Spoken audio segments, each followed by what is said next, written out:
Kitchen. இன்னைக்கு நான் ராகி கூழ் எப்படி செய்யலாம் அப்படின்னு சொல்லிட்டு நான் காமிக்கலாம்னு இருக்கேங்க. இது மெயினாக வந்து பிரேக்ஃபாஸ்ட்டுக்கு நீங்கள் சாப்பிட்டீங்கன்னா அந்த டேவே உங்களுக்கு ரொம்ப ஹெல்த்தியாக போகும். அதாவது ரொம்ப வந்து பிரிஸ்காக இருப்பீங்க, ஃபீல் பண்ணுவீங்க, ரெஃப்ரெஷிங்காக இருக்கும். அண்ட் மெயினாக அந்த ஒர்க்கிங் பீப்புளுக்கு வந்து இந்த ரெசிபி வந்து ரொம்ப ஹெல்ப்ஃபுல்லாக இருக்குங்க. இதை எப்படி செய்யலாம், இதுக்கு என்னென்ன பொருட்கள் தேவை அப்படின்றத பற்றி நான் உங்களுக்கு காமிக்கிறேன். வாங்க பார்க்கலாம். இன்னைக்கு வந்து நான் வந்து 1 கப் அளவு கேப்ப மாவு எடுத்திருக்கேன். நீங்கள் இந்த மாதிரி மாவா செய்ய விரும்பலை அப்படின்னாலும் முழு கேப்பையாவே கிடைக்கும். கேப்பையை வாங்கி நீங்கள் முன்னாடி நாள் நைட்டே வந்து நீங்கள் நல்லா ஊற வச்சிடணும். ஊற வச்சுட்டு அடுத்த நாள் வந்து நீங்கள் மிக்சியில் வந்து நல்லா கிரைண்ட் பண்ணிட்டு அப்புறம் அதில் தண்ணி கலந்து நீங்கள் களி மாதிரி கிண்டலாம். இன்னைக்கு வந்து எனக்கு வந்து அந்த முழு கேப்பை கிடைக்கல, அதனால நான் வந்து இந்த கேப்ப மாவு யூஸ் பண்ணி நான் உங்களுக்கு செஞ்சு காமிக்கிறேன். ஸோ இன்னைக்கு வந்து நம்ம 1 கப் அளவு கேப்ப மாவு, நமக்கு தேவையான அளவு உப்பு. நீங்கள் கேப்ப மாவு வந்து எந்த கப்பில் எடுக்கிறீங்களோ அதே கப் அளவு 4 கப்பு வந்து தண்ணி ஊற்றி நீங்கள் நல்லா வந்து கரைச்சி வச்சுக்கணுங்க மாவை.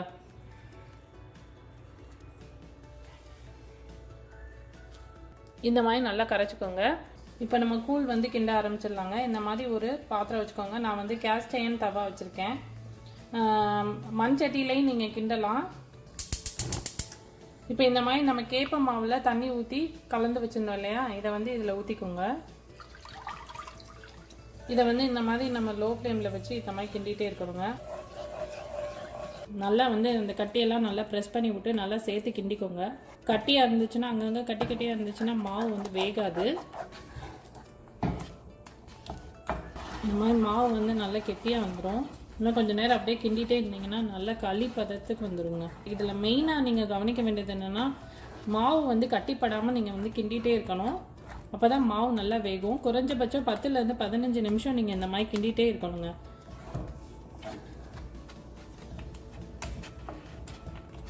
நல்லா வந்து பாத்திரத்தில் இந்த மாதிரி ஒட்டாமல் நல்லா அல்வா பதத்துக்கு வந்துருச்சு. ஆனால் மாவு வெந்துருச்சா அப்படின்னு சொல்லிட்டு நீங்கள் எப்படி பார்க்கணும் அப்படின்னா, இந்த மாதிரி பாத்திரத்தில் தண்ணி வச்சுக்கோங்க. அதில் உங்கள் கையை இப்படி நனைச்சிட்டு இப்படி வந்து நீங்கள் தொட்டு பாருங்கள். இது வந்து ஒட்டக்கூடாது. ஒட்டாமல் வந்துச்சு அப்படின்னா மாவு வெந்துருச்சு அப்படின்றது தான் அர்த்தம். ஸோ இந்த ஸ்டேஜில் வந்து நீங்கள் ஸ்டவ் வந்து ஆஃப் பண்ணிடலாம். இதை ஆஃப் பண்ணிவிட்டு நீங்கள் நல்லா வந்து கூல் டவுன் பண்ணிடணும். இப்போ களி வந்து நல்லா ஆறிடுச்சுங்க. நம்ம உருண்டை பிடிச்சிடலாம். ஒரு கப்பில் இந்த மாதிரி தண்ணி வச்சுக்கோங்க. உங்கள் கையை வந்து இந்த தண்ணியில் நனைச்சிட்டு இந்த மாதிரி களி வந்து சின்ன சின்ன உருண்டைகளாக பிடிச்சிக்கோங்க.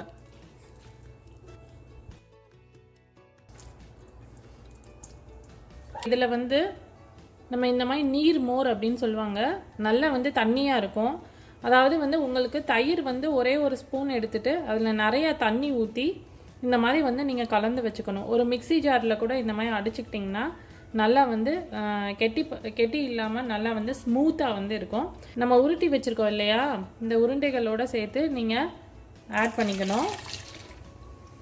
நீங்கள் நைட்டு ஃபுல்லாக வந்து வச்சிடணுங்க.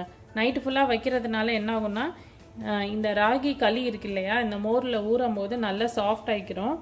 கொஞ்சம் லைட்டாக வந்து புளிச்சிரும். புளிப்பு டேஸ்ட்டும் ஏறி காலையில் கூழ் வந்து நீங்கள் குடிக்கிறதுக்கு வந்து ரொம்ப டேஸ்ட்டாக இருக்கும். இப்போ நம்ம இதை வந்து இந்த மாதிரி ஒரு மூடி போட்டு மூடிடுவோம். நம்ம ஓவர் நைட் வந்து விட்டுருவோம்.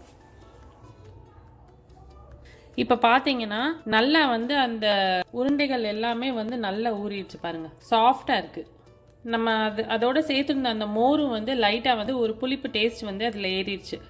ஸோ இந்த மாதிரி கொஞ்சம் புளிச்சாதான் வந்து நம்ம கூழ் வந்து குடிக்கிறதுக்கு வந்து நல்லா டேஸ்ட்டாக இருக்குங்க. ஸோ இதை வந்து நம்ம இப்போ என்ன பண்ணணும்னா, நீங்கள் கையை வச்சே நல்லா வந்து கரைச்சி விட்டுக்கணும். ராகி கூழ் வந்து ஹெல்த்துக்கு ரொம்ப ரொம்ப வந்து நல்லதுங்க. ஆக்சுவலி வந்து கொஞ்சம் வெயிட் லாஸ் பண்ணணும்னு நினைக்கிறவங்க, டயட்டில் இருக்கவங்க, அவங்க எல்லாருமே வந்து இது வேலைக்கு போகிறவங்கலாம் வந்து காலையில் வந்து ரொம்ப கம்மியான டைம் தான் இருக்கும். உங்களுக்கு பிரேக்ஃபாஸ்ட்லாம் வந்து ரொம்ப பெரிய டிஷ்ஷெல்லாம் செஞ்சு சாப்பிட்றதுக்கெலாம் டைம் இருக்காது. ஸோ அவங்களாம் வந்து என்ன பண்ணலான்னா, இந்த மாதிரி ராகி கூழ் வந்து நீங்கள் நைட்டே இந்த மாதிரி ஊற வச்சுட்டிங்கன்னா காலையில் எழுந்திரிச்சு இந்த மாதிரி கரைச்சிட்டு ஜஸ்ட் வந்து அந்த வெங்காயம், பச்சை மிளகா இதெல்லாம் வதக்கி போட்டு ஒரு டம்ளரில் வந்து எடுத்து நீங்கள் குடிச்சிட்டு போயிட்டே இருக்கலாம். ஸோ கூழ் வந்து நல்லா கரைச்சாச்சு.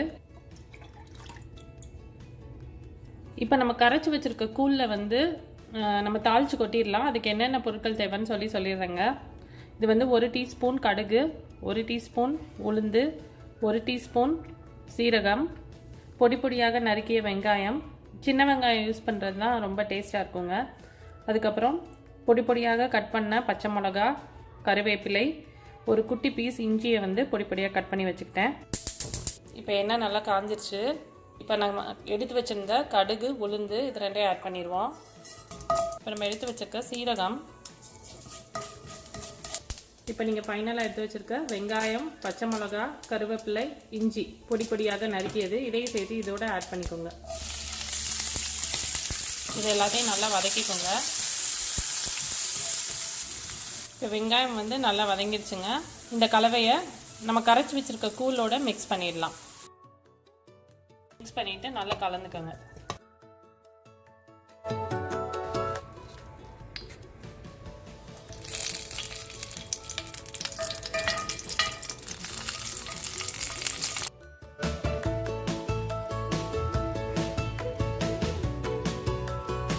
ராகி கூழ் ரெசிபி உங்க எல்லாருக்கும் ரொம்ப பிடிக்கும்னு நினைக்கிறேன். நீங்க எல்லாரும் வீட்ல ட்ரை பண்ணி பாருங்க. அப்படியே மறக்காம நம்ம சேனலுக்கு சப்ஸ்கிரைப் பண்ணிருங்க. நன்றி.